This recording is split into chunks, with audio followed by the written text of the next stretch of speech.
You know what the boys deserve after a game like that? Fantastic performance yet again by the Toronto Maple Leafs as they get back-to-back shutouts by their backup goaltenders with a 3-0 win today over the Edmonton Oilers, and they improved to now 17-4-2 on the season. Other than a little early game, I guess, slowness with the Toronto Maple Leafs. It came out a little slow to start. Michael Hutchinson was in the cage today, and obviously Jack Campbell undisclosed injury, and we're like, great, just what you want to see.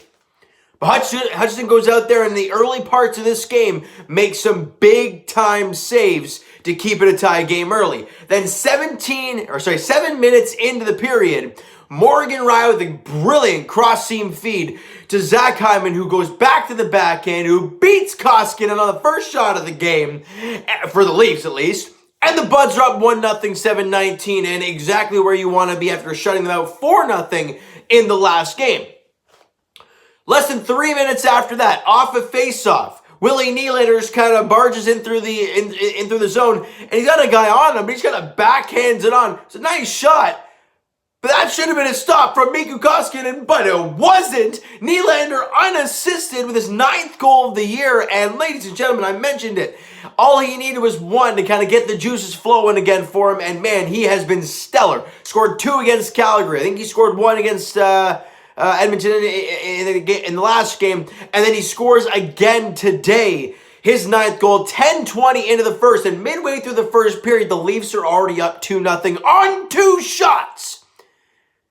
Koskinen is terrible. Why they gave him a big contract before he even finished his first season in the NHL is beyond me. It's the Oilers. I'm sorry. They are terrible. I will get to them in a bit, but I just want to talk about this game for the Leafs because they deserve it.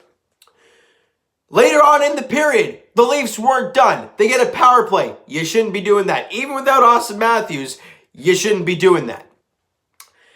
Mitch Marner kind of lays it on a silver platter for Morgan Riley at the point, and he blasts it on. It gets a favorable bounce off of Darnell Nurse. I was about to say Nick Nurse. Darnell Nurse, and it finds a way to squeak through Koskinen, and the Leafs are up 3-0. 18:07 into the first period, and they're up 3-0. 3 goals, if I'm not mistaken, on 10 shots in the early going against Koskinen, and the Buds are just rolling here in the first period. Again, like I said earlier, Hutchinson with the great first few minutes of this game to keep the game tied.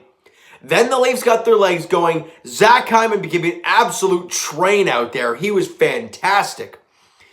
And I mean, it was just nonstop from there, right? Riley and Mikheyev gets assists on the first goal from Hyman. Obviously, Nylander's was unassisted, and then Marner and Nylander grab assists on the final goal.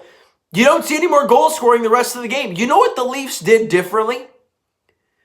We got used to seeing this team go up 3-0 early and kind of sit back and allow teams to attack.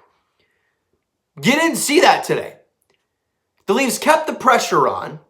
And even when the Oilers had offensive zone time, the reason I do that is because all they were doing is passing around the outside. If they got a shot, it was from a terrible angle, from the point, from a sideboards, from not a very good shot. Did they have a few great chances? Yes. And that's why you ask your goaltender to make some key saves when you need it. Hutchinson did that today, and for the most part, the Leafs kept everything to the outside or one and done. And it was a great job all around for the Leafs today. Hutchinson was fantastic. The decor was unbelievable. Ladies and gentlemen, let's get to the Oilers now, because I want to talk about something. The Oilers are a horrendously run organization. I will say it. I said it before these 2 games, and I will continue to say so until they prove me wrong. That organization is, period, McDavid and Draisaitl. Anybody who's going to try and make the argument, well, they still have Nugent-Hopkins and Darnell Nurse. No! Because when Connor McDavid and Leon Draisaitl do not get points, as they haven't in the last 2 games, the team sucks. Flat out. That team won 6 straight games before they faced the Leafs. Then the Leafs are like, We are going to force somebody else to beat us. We're going to put 2 or 3 guys on McDavid and Draisaitl and not let them breathe, which they haven't been able to in the 2 games. McDavid had 1 shot and was a -3 in the last game. Forcing other guys to beat them. The Oilers cannot do it. And they do not have a goaltender. Ladies and gentlemen, can I go back to the Buffalo Sabres for a second? Random name I'm firing out there. Remember back a few years ago when they won 10 straight games and everyone's like, wow, the Buffalo Sabres are finally finding their way. They're finally being a decent team. I was on my video, and I can't remember which one it was, but I remember making a video and saying that team will not be able to keep that up because they are not a good team. Are they really going to bank on Linus Ullmark driving them to the playoffs? No. And what did they do after that? They won 10 straight. Then they went under 500 and missed the playoffs. Streaks are great. As I've said in many videos, streaks are nice to watch. But it's how you end a streak and get back on another streak, that shows it with the type of team you are. The Leafs lost 3-0 to Calgary. And then they come back against Calgary, but then they've won 3 straight. That's what good teams do. The Oilers do not have a good goaltender. Look, if you're banking on Mike Smith being your number 1 and taking you to the cup run, good luck with that. Great goalie. He was great again tonight. Has great numbers for the season. But if you're banking on him taking you to the playoffs and taking you to the promised land, good luck with that. And if you're looking at Koskinen doing that, you're looking for some Hail Mary prayer. The D-core is not the greatest. The goaltending tandem stinks. And other than Leon Draisaitl and Connor McDavid, they can't score. They're a terrible team. The Toronto Maple Leafs are showing you how to build a squad. Because we've learned with this Leaf squad that, look, all these great forwards, all these high-paid forwards, you bring in a TJ Brody. You bring in a Zach Bogosian. You keep developing your Travis Dermotts, your Justin Hulls, your Morgan Rileys. Do you see what this D-core did today? They ate up the Edmonton Oilers. When was the last time, Leaf fans, I don't care who we play, whether it's the Ottawa Senators, whether it's the Boston Bruins, or whoever the hell it is. When was the last time we could actually say that and think, damn, I am happy, I love our D-core. When was the last time we were able to say that? I can't remember. They play sound hockey. TJ Brody is one of the smoothest guys that you'll ever see. He won't put up the points. He may not be glamorous, but my God, he is fantastic. Zach Bogosian, you see, he just dropped look, Darnell Nurse did a little bump to Hutchinson at the end of the game, and Zach Bogosian, without hesitation, drops the gloves and grabs the guy. When would you see a Leaf ever do that? Before this year. You just wouldn't. This team is a different breed. I understand they haven't faced up Boston, or if you want to put this, Florida or Carolina or whoever the hell is doing well in the other divisions. I don't care.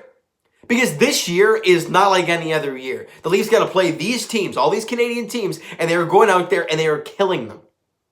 They're 17-4-2. Other than a few bad games here and there, the Leafs are flat out dominating. And it's great to watch, but I'd love to see us face it. Like Elliot Friedman said it perfectly on the post game today.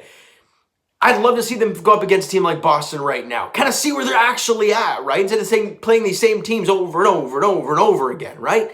But this team is just playing so well. They're a cohesive unit. They don't have Wayne Simmons. They didn't have Austin Matthews again. They haven't had him in the 2 games against the Oilers. And they've shut them out 7-0. Take that in. No Frederick Anderson. 7-0. Insane. So a great game overall by the Leafs. Shots on goal are 31-23 in favor of the Oilers in the game. But as I mentioned, a lot of shots were from the outside and 1 and done. So those are really meaningless numbers at that point. Power play was 1 for 4. The Morgan Rielly goal, obviously, in the first period. And the penalty kill was spot on. Look, Edmonton is a top, because of Connor McDavid and Leon Draisaitl, they have a top 10 power play in the NHL. The Leafs killed all 4 penalties off today. They were awesome today. Really good job. Really good job. Again, keeping everything to the outside, finding the loose puck and just getting rid of it. Hell of a job by the Leafs D-core today. Obviously, Michael Hutchinson with a 31 save shutout. That cannot go unnoticed. He was awesome tonight. His rebound control was intact. He was making a lot of key saves and made everything look simple, right? You see when goaltenders are all over the place, as we see with Frederick Anderson kind of early in seasons, it seems to be, He looks all over the place, diving around, trying to fight through screens, can't find the puck, looks all over the place. What did you see from Hutchie today? Sound, one save, one and done, kick it to the corner, smother it. Yeah, if it was a rebound, it was right in front of him. He made some big-time saves, and did he get lucky with that one squeaker from PRV underneath the arm? Yeah, but you're going to get that when you're playing well. Hell of a job by Hutchie. Nylander with a goal and an assist. He's been playing fantastic lately. Morgan Riley continues his red-hot play as of late, points-wise, but I think he was a lot better defensively in this one. A goal and an assist for Riley. And they got to play Edmonton again. 8 p.m. puck drop there on Wednesday in Edmonton. All right, as the Buds look for win number 4 in a row, look for win number 18 on the year. The Leafs are top of the NHL when it comes to wins. I mean, they've played quite a few games, so you're going to have that. But right now, I'm not worried about top in the NHL. I'm not worried about, top in the Atlantic Division, because the Leafs are just pulling away, right? Every time a team plays well and they start to gain maybe a little momentum against the Leafs in the top of the division, the Leafs slam them when they face them. Right, like in Montreal, for example, right? They were second, and the Leafs play them on that Saturday night. Bang, beat them, and then down goes Montreal. They've lost 5 straight. The Oilers coming into those 2 games against the Leafs, they've won 6 in a row. They're playing fantastic hockey. They're playing really, really well. The Leafs, and then the Leafs shut them out 7-0, and that's basically an 8-point cushion you just created there with basically 4-point games, obviously, when you're facing each other. So the Leafs are just pulling away in the North Division. Really, that doesn't matter. All we need this team to do is get healthy, stay consistent, play sound hockey, and win games. Right? That's what we want to watch, all right? Fantastic hockey overall by the Toronto Maple Leafs, guys. And as I mentioned, on Wednesday is their next game against Edmonton. It's an 8 p.m. puck drop. So earlier than this one, thank goodness. All right, so you know what, guys? That is going to do it for this one. If you enjoyed the video and enjoyed the game there this evening, because damn it, that was beautiful to watch, smack the like button. I do appreciate that. Hit the subscribe button if you have not already. All right, comment down below, guys. Go crazy. Talk about this Leaf team. Talk about the future. Talk about how you're feeling about this team. And please, let's keep it positive. I know Leaf fans love to turn negative because that's our nature. And I get that. I do. But this team's playing great. Let's keep it positive. Let's talk about the great things that are happening with this team, because there's a lot. All right? Twitter's down below for myself. Follow up, send me a DM, all that great stuff, guys. The Instagram link is down below as well, so follow up there if you've not done so already. And I will talk to you guys. Oh, you ready for this one? Jays edition. Tomorrow, as I'll be breaking down the first 3 games. I'll talk to you guys post-game for the Jays. Obviously, the Jays play spring training game number 3 tomorrow. So I'll do a video post-game there talking about the first 3 games of the spring and getting your take on what's going on so far in the early goings of spring training. As for the Raptors, they were supposed to play last night. Obviously, the whole COVID protocol. Detroit didn't get on the plane today. Doesn't look like there's going to be a game tomorrow for the Toronto Raptors. So it's all kind of wait and see right now for the Toronto Raptors. And as for the Leafs, their next game, as I've said a few times now, the Edmonton Oilers, again for the 3rd straight time, 8 p.m. puck drop there in Edmonton on Wednesday night. All right, so thank you guys so much for listening and watching. I hope you guys enjoyed the video. Talk to you guys then.